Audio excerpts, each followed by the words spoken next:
नमस्ते। आजको भिडियोमा तपाईहरुलाई स्वागत छ। आजको भिडियोमा चाहिँ म तपाईहरुलाई के सिकाउन गइरहेको छु भन्दाखेरि हाम्रो एपमा चाहिँ टाइम पिकर कसरी राख्न सकिन्छ भनेर म त्यो सिकाउने छु। मैले लास्ट भिडियोमा चाहिँ के सिकाएको छु भन्दाखेरि डेट पिकर कसरी राख्ने भनेर मैले सिकाइसकेको छु। यदि तपाईले त्यो भिडियो हेर्नु भएको छैन भने म त्यो भिडियोको लिंक तल म डिस्क्रिप्सनमा हाल्दिने छु।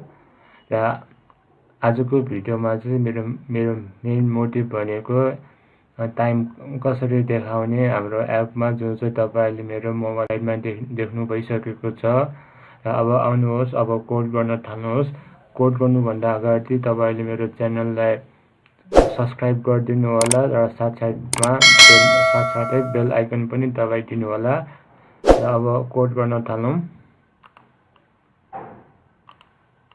म स्काफल भित्र चाहिँ के राख्छु भन्दाखेरि एप बार राख्न चाहन्छु। यो त हाम्रो राख्नु पर्ने नै हो। एप बार अलि इफेक्टिभ पार्नु पर्यो नि त हाम्रो स्क्रिनलाई, त्यही भएर app bar is very essential. Title, यसले टाइटल भनिदिने भयो। टाइटल हाम्रो जेनरली टेक्स्टमा हुने भयो।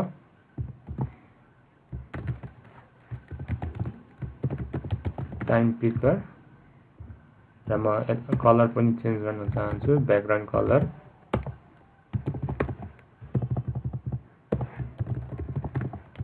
कलर डट रेड राख्न चाहन्छु र यो टाइटललाई बिचमा राख्न चाहन्छु। त्यसको लागि सेन्टर टाइटल चाहिँ ट्रु राख्नु पर्ने हुन्छ। र मैले पहिला पनि भनिसकेको छु, स्क्याफलमा दुईवटा प्रोपर्टी हुने भयो, एउटा एप बार र अर्को बडी भन्ने प्रोपर्टी हुनु पर्यो। बडीमा चाहिँ के राख्छु भन्दाखेरि एउटा सेन्टर भन्ने विजिट राख्न चाहन्छु। र सेन्टरमा चाहिँ हाम्रो बेसिकली चाइल्ड भन्ने प्रोपर्टी यसले लिने भयो हैन। चाइल्डमा चाहिँ म के राख्छु भन्दाखेरि आइकन बटन राख्न चाहन्छु।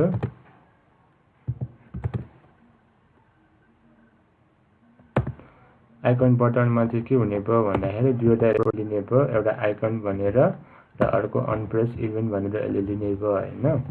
र म आइकनमा चाहिँ के राख्न चाहन्छु भन्दाखेरि यहाँ तपाईले देख्नु हुनेछ,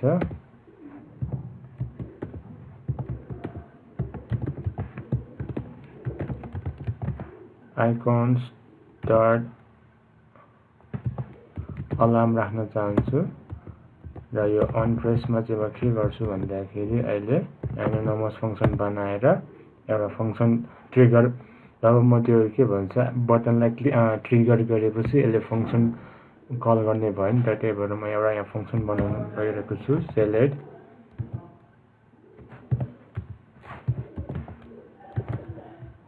टाइम भनेर।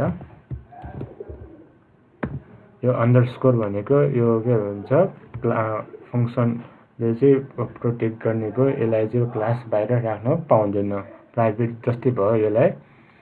र म माथि आएर के गर्छु भन्दाखेरि यो फंक्सन तपाईले बनाउनु भएको छ, यसलाई माथि तपाईले त्यसलाई के भन्छ परफर्म गर्नुपर्ने हुन्छ सर्टेन अपरेसनहरु।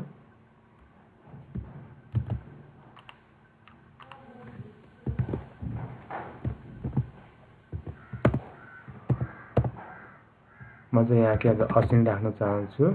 असिङ भनेको हाम्रो के भन्छ फ्युचरमा डाटा के भन्छ कति फ्युचर रिलेटेड हुने भयो।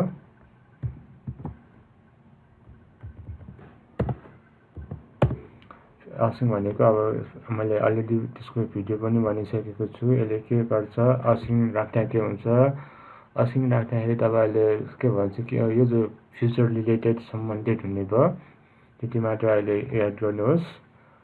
र म अहिले यहाँ के गर्छु भन्दाखेरि हामीसँग एउटा टाइम पिकरको एउटा किवर्ड छ जुन चाहिँ तपाईले टाइम अफ डे भनेर हामीसँग छ। यसलाई यहाँ म के भन्छ एउटा भेरिएबल बनाउन चाहन्छु टाइम भनेर। अनि यहाँ अवेट राख्नुपर्ने हुन्छ। असिङ राखेपछि तपाईले अवेट राख्नुपर्ने हुन्छ। र अवेटमा चाहिँ अब यहाँ के एउटा तपाईले यो यहाँ के राख्नुपर्ने हुन्छ भन्दाखेरि तपाईले एकछिनमा देख्नु हुनेछ त्यसको रिजल्ट। सो टाइम पिकर राख्नुपर्ने हुन्छ। कन्टेक्स्टमा कन्टेक्स्ट चाहिँ हुने भयो बेसिकली। र लास्टमा यहाँ इनिशियल टाइममा चाहिँ म अहिले के गर्छु भन्दाखेरि म यो के भन्छ यहाँ एउटा यो टाइम नराख्न म यहाँ पिकर राख्न चाहन्छु, एउटा भेरिएबल नेम पिकर। अनि त्यसपछि म यहाँ टाइम राख्न चाहन्छु। यो अब यहाँ चाहिँ सर्टेन एरर देखाएको छ। अब त्यो एरर के हो भन्दाखेरि टाइम भनेको डिक्लेयर गरेको छैन। अब डिक्लेयर गर्नको लागि हामीले के गर्नुपर्ने हुन्छ, टाइम अफ डेट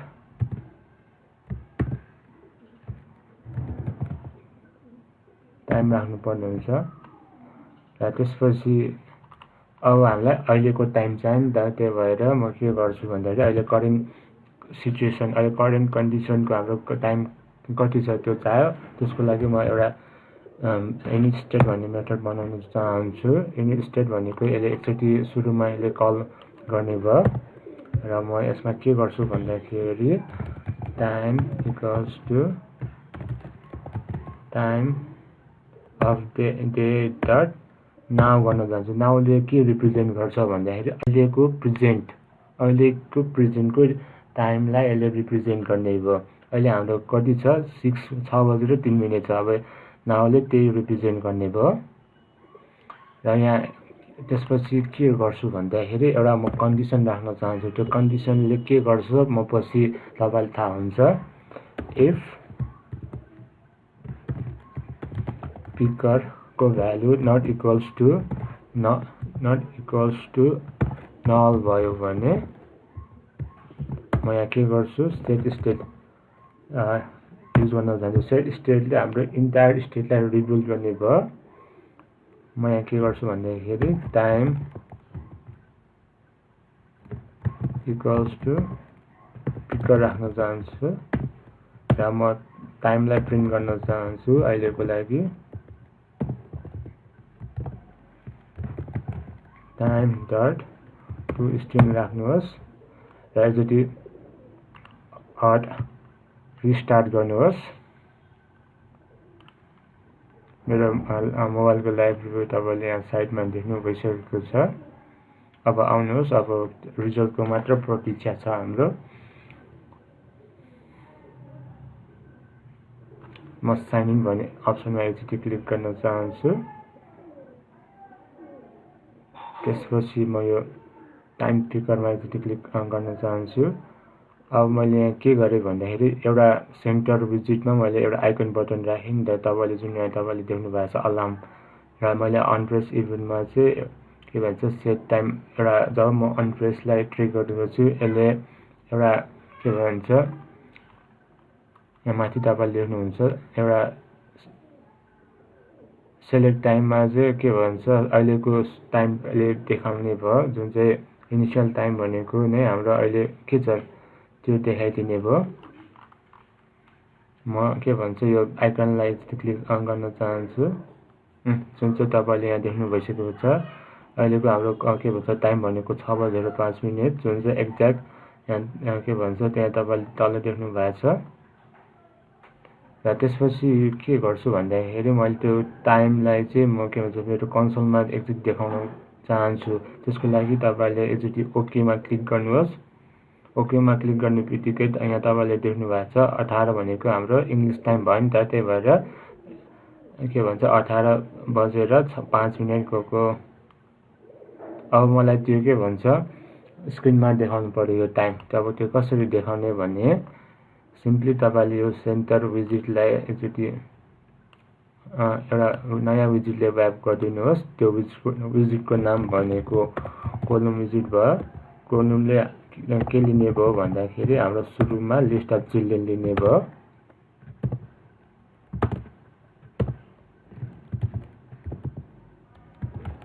अब त सजेसन पनि देखाएन।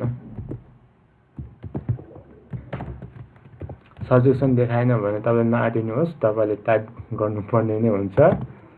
यहाँ आज मेरो सजेसन देखाएन, अटो सजेसन ठ्याक्क अब के कन्ट्रोल प्लस स्पेस चिजे बित्तिकै यसले सजेसन देखाइदिने थियो, तर जुन चाहिँ आज मेरोमा आज देखाएन। के समस्या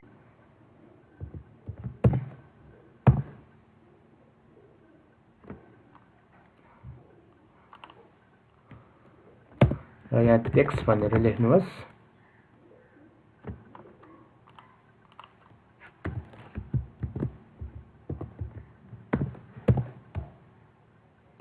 टेक्स्टमा चाहिँ त्यही माथि वेब प्रिन्ट गरिदिनुहोस्। वेब प्रिन्ट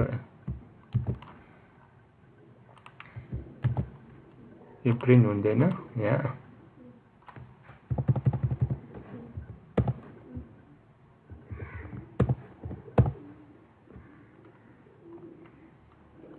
यसलाई हल्का साइज बक्समा राखौँ न।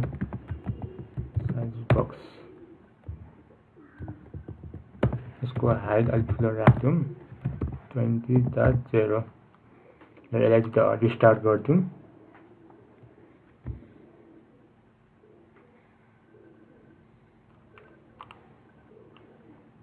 एकचोटि साइन इनमा एकचोटि क्लिक गर्नुहोस्। एकचोटि टाइम पिकरमा क्लिक गर्नुहोस्। यहाँ तपाईँ तल देख्नु भएको छ नि त, त्यही नै हो हाम्रो मैले देखाउन लागेको। म एकचोटि यो आइकनमा एकचोटि प्रेस गर्न चाहन्छु। अहिले म हल्का टाइम चेन्ज गर्न चाहन्छु र म एकचोटि ओके गर्न चाहन्छु। 8 बजेर 8 मिनेट भयो नि त। मैले होइन यदि के भन्छ यो कन्डिसन राखेन भने होइन, यो जुन चाहिँ मैले इफ पिकरको value not equals to not राखेन भने यसले हाम्रो के भन्छ कन्सोलमा अहिलेको करेन्ट टाइमलाई मात्र यसले देखाइदिने भयो हो। त्यो करेन्ट टाइमलाई नदेखाओस् भनेर अहिले जुनसुकै तपाईँले पिक गरोस् होइन त्यो देखाइदियोस् भनेर नै मैले यो कन्डिसन राखेको हो। यो कन्डिसन राखेन भने नै हाम्रो करेन्ट टाइम के छ त्यही मात्र देखाइदिने भयो। इभन तपाईँले मुभ गरे पनि त्यही करेन्ट टाइम नै देखाइदिने भयो। र तपाईँले यो कन्डिसन पनि बुझिसकेको हुनुपर्नेछ र आई होप तपाईँले टाइम पिकर कसरी राख्ने भनेर बुझिसकेको हुनुपर्नेछ। र यदि तपाईँमा केही प्रब्लम आएमा कोडिङ गर्दाखेरि तल कमेन्ट बक्समा कमेन्ट गर्नुहोस् र म त्यो सकेसम्म रिप्लाई दिन चाहन्छु। र तपाईँलाई मेरो भिडियो कस्तो लाग्यो त्यो सजेसन पनि दिनुहोस्। यदि तपाईँलाई भिडियो राम्रो लाग्यो भने कृपया मेरो च्यानललाई सब्सक्राइब गरिदिनुहोस् र साथसाथै बेल आइकनलाई पनि दबाइदिनुहोस् ताकि मेरो दिनदिनै फ्लटर ट्युटोरियल जुन मैले युट्युबमा अपलोड गर्छु त्यो चाहिँ तपाईँमाथि चाँडै पुगोस् भनेर म त्यो कामना गर्दछु। र आजलाई चाहिँ यति। धन्यवाद। Stay safe, stay home.